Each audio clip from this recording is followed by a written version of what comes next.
اللہ تبارک و تعالی ہم تمام لوگوں کے عقیدے اور ایمان کی حفاظت فرمائے، مسائل شرعیہ سیکھ کر اس پہ عمل کرنے کی توفیق عطا فرمائے۔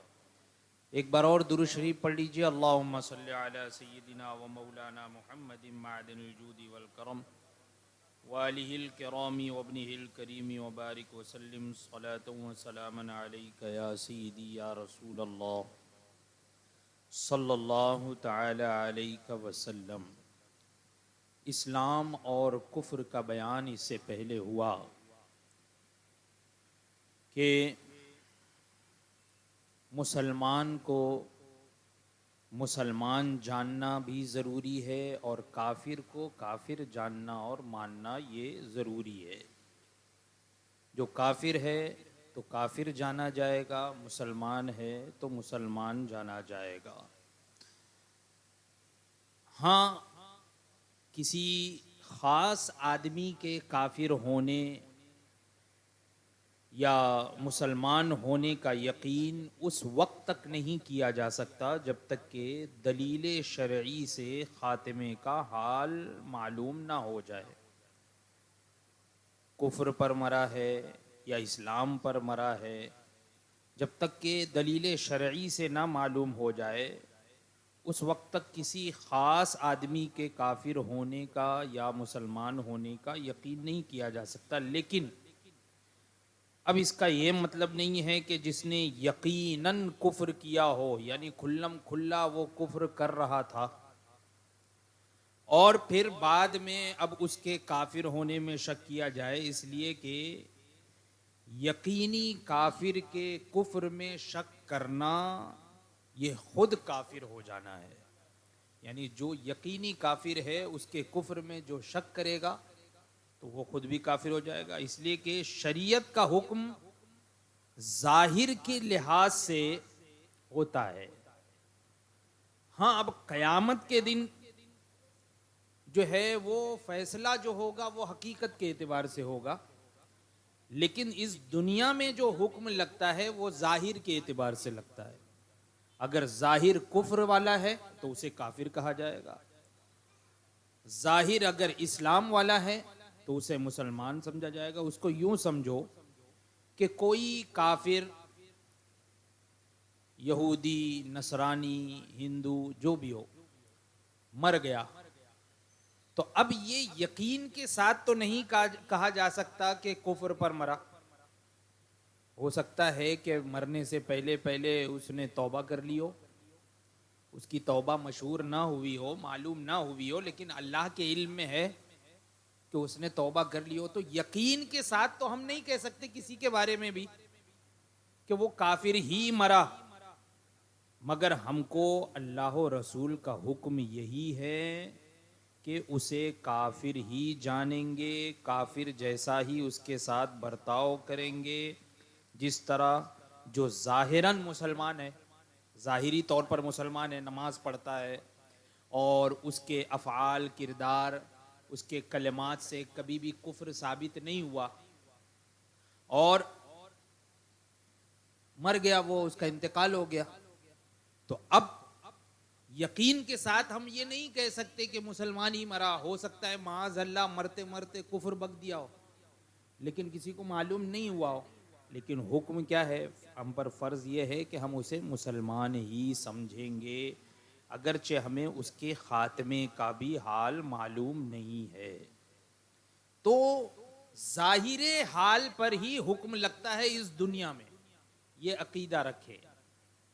یہ نہ کہا جائے کہ بھئی ہو سکتا ہے اس نے توبہ کر لی ہو اس لیے اسے کافر مت کہو، ہو سکتا ہے وہ کافر ایمان لے آیا ہو مرنے سے پہلے اس لیے اسے جو ہے کافر نہ کہو، نہیں، بلکہ ظاہر پر حکم لگے گا، یہی بنیادی عقیدہ ہے۔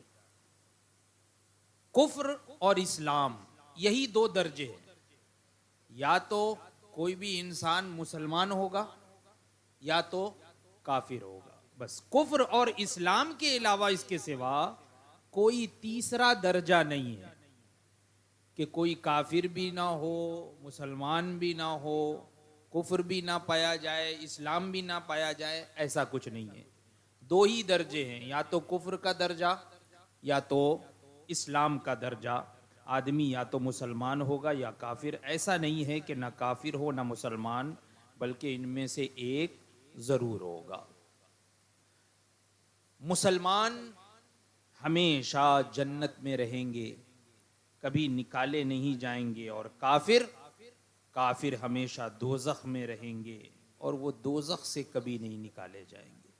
اس لیے جب تک اس دنیا میں ہیں دعا کرتے رہنا چاہیے کہ اے اللہ ہمیں جنت الفردوس میں جگہ نصیب فرما، اے اللہ ہمیں جہنم کے عذاب سے محفوظ فرما، ہماری حفاظت فرما. یہ ہمیشہ دعا کرنا چاہیے ہر ایک کو.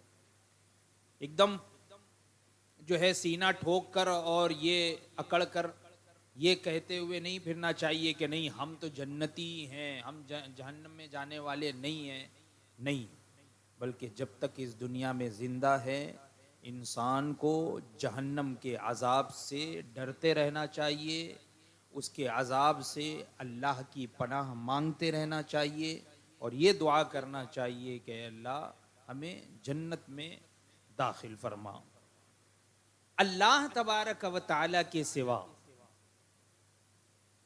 کسی اور کو سجدہ کرنا یہ کیسا ہے؟ یہ ایک عقیدہ ہے، یاد رکھیے گا.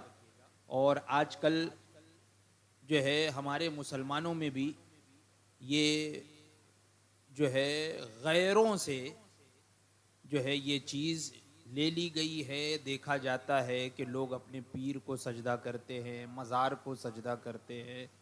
تو اللہ کے علاوہ کسی اور کو سجدہ کرنا تو یہ عقیدے کی بات ہے. یاد رکھیے گا کہ اللہ تبارک و تعالی کے سوا کسی اور کو سجدہ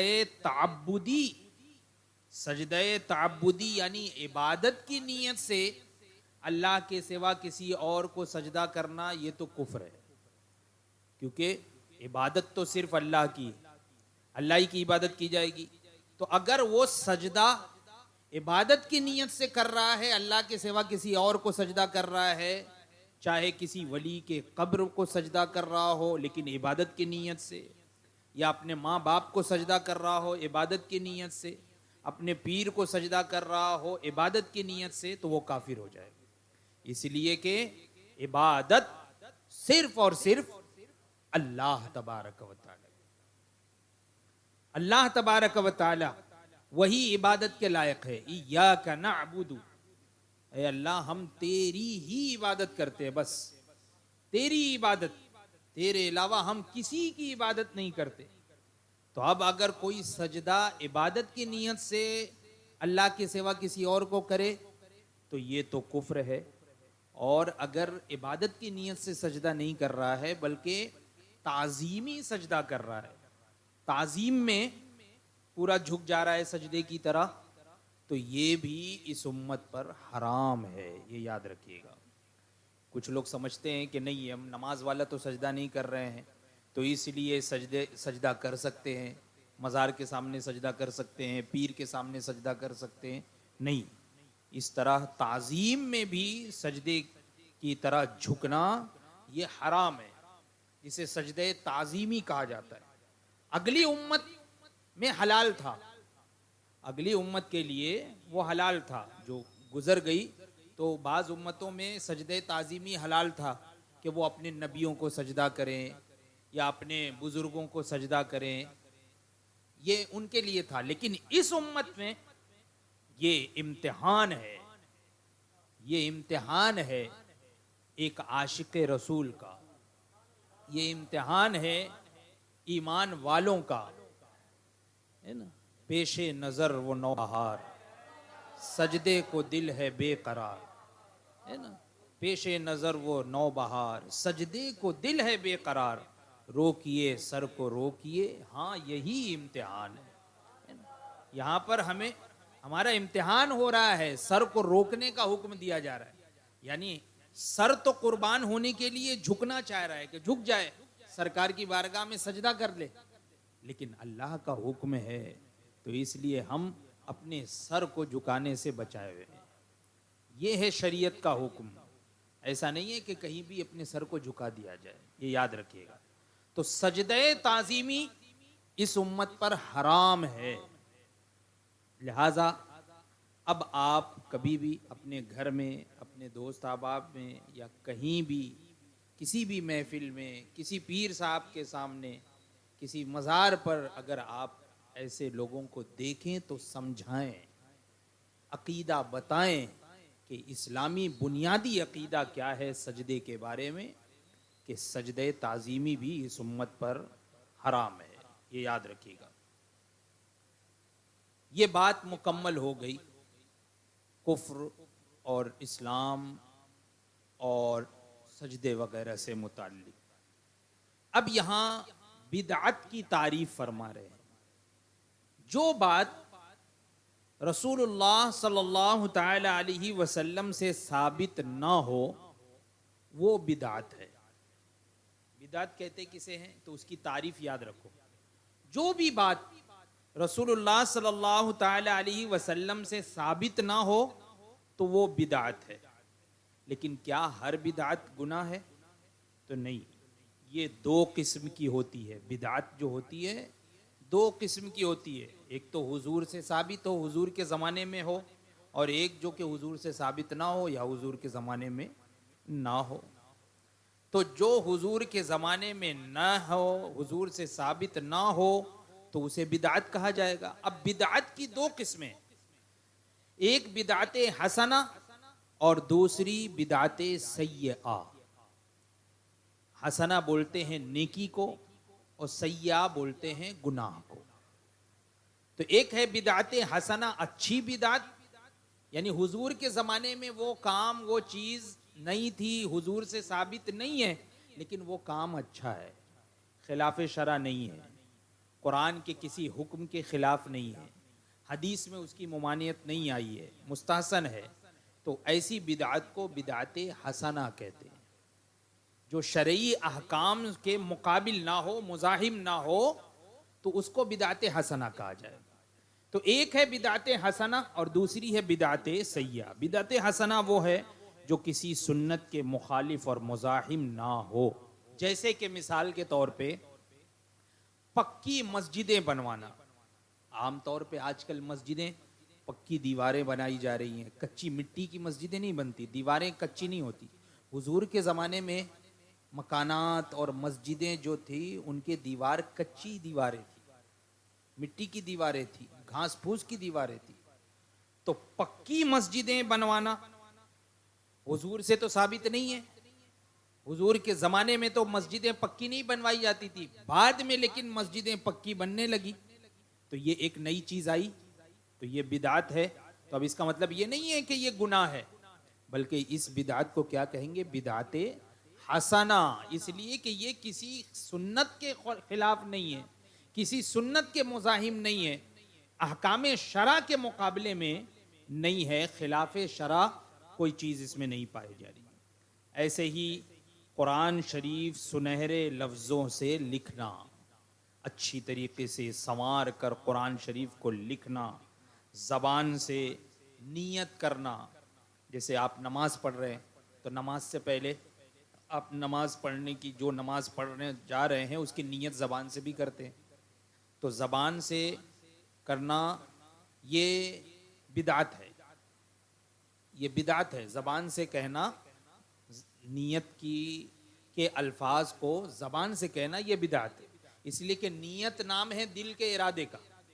دل میں پکا ارادہ ہو جائے کہ میں فلاں وقت کی فلاں نماز پڑھ رہا ہوں، فرض واجب سنت جو بھی ہے، یہ ہے نیت. لیکن زبان سے کہہ لو تو یہ افضل ہے. لیکن یہ ہے بدعت. تو اس بدعت کو بدعت سیئہ نہیں کہیں گے، اس لیے کہ اس میں کوئی گناہ کا کام تو ہے نہیں. وہی نیت جو ہمارے دل میں ہے اسی کو ہم زبان سے بھی کہہ رہے ہیں تاکہ اور بات پختہ ہو جائے. تو ایسی بدعت کو کیا کہیں گے؟ بدعت حسنہ. یہ یاد رکھیے گا. ایسے ہی علم کلام، علم صرف، علم نحو، علم ریاضی، خصوصاً علم ہے تو ہندسہ، پڑھنا پڑھانا، یہ سب علم جو ہیں جن سے دنیاوی علوم بھی حاصل ہوتے ہیں، یا اس کے ذریعے سے جو ہے فقہ کا علم حاصل ہوتا ہے، شریعت کا حکم حاصل ہوتا ہے، علم حاصل ہوتا ہے. تو یہ سب علوم تو یہ پڑھنا پڑھانا یہ تو حضور کے زمانے میں نہیں تھا. بعد میں یہ علوم لوگوں میں پڑھائے جانے لگے تو یہ بھی جو ہے بدعت حسنہ ہے. آج کل کے مدرسے، ایسا مدرسہ حضور کے زمانے میں تو ایسا مدرسہ نہیں بنایا جاتا تھا، تعمیر نہیں ہوتی تھی مدرسے کی، بلکہ مسجد ہی میں صحابہ کرام حاضر ہوتے تھے، حضور سے سیکھتے تھے اور جاتے تھے. آج کل جو مدرسے تعمیر ہو رہے ہیں، چاہے اپنے ہوں یا جو لوگ بدعت کی رٹ لگاتے ہوں، کہتے ہیں ہر بدعت گناہ ہے، ہر بدعت جو ہے گناہ ہے، ان کے یہاں بھی بڑے بڑے مدرسے، ہم سے بڑے بڑے مدرسے وہاں بنائے جا رہے ہیں. تو یہ تو حضور کے زمانے میں نہیں تھا، تو یہ بھی بدعت ہے. تو ان کے نزدیک ایسے مدرسے قائم کرنا ناجائز ہونا چاہیے. ہم یہ کہیں گے کہ ہاں بدعت ہے، لیکن یہ بدعت سیئہ نہیں ہے بلکہ بدعت حسنہ ہے.